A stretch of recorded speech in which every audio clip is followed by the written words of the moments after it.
আসসালামু আলাইকুম, কেমন আছেন সবাই? আমি এখানে দুপুরের প্রিপারেশন নিচ্ছিলাম।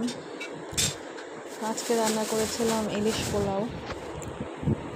এখানে একে একে আমি মশলা দিয়ে দিচ্ছি। টক দই, পেঁয়াজ বাটা, আদা রসুন বাটা, জিরা, ধনিয়া, মরিচ গুঁড়া, লবণ দিয়ে মশলাটা মেখে মাছগুলো দিয়ে ম্যারিনেট করে রেখে দেব। এক একজনের ইলিশ পোলাও রান্না করার সিস্টেম এক এক রকম। আমার কাছে এইভাবে ইজি লাগে, তাই এইভাবেই আমি রান্না করে থাকি।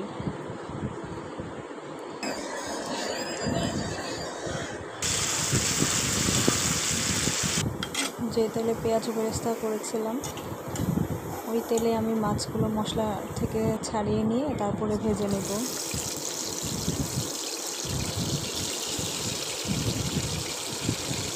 এরপর আবার মাছগুলো তুলে নিয়ে এই তেলেই আমি এই বাকি মশলাটা দিয়ে কষিয়ে নেব।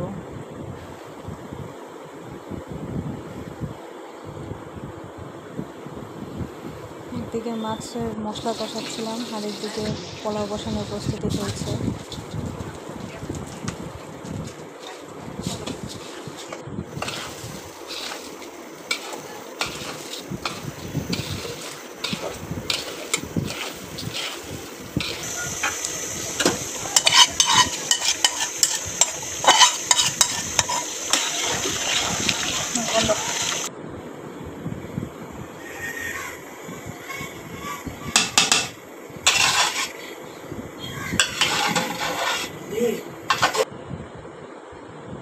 পোলাওটা যখন হয়ে আসছে ভালোভাবে, এরপর মশলা থেকে মাছগুলো তুলে রেখেছিলাম, বাকি মশলা তো দিয়েই দিলাম, দেখলেন।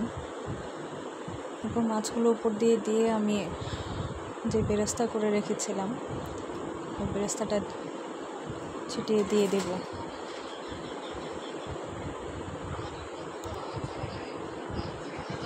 ব্যাস হয়ে গেল আমার ইলিশ পোলাও।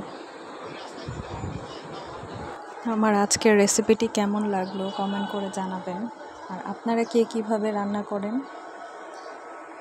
তাও আমাকে কমেন্ট করে জানিয়েন। সবাই ভালো থাকবেন, ধন্যবাদ।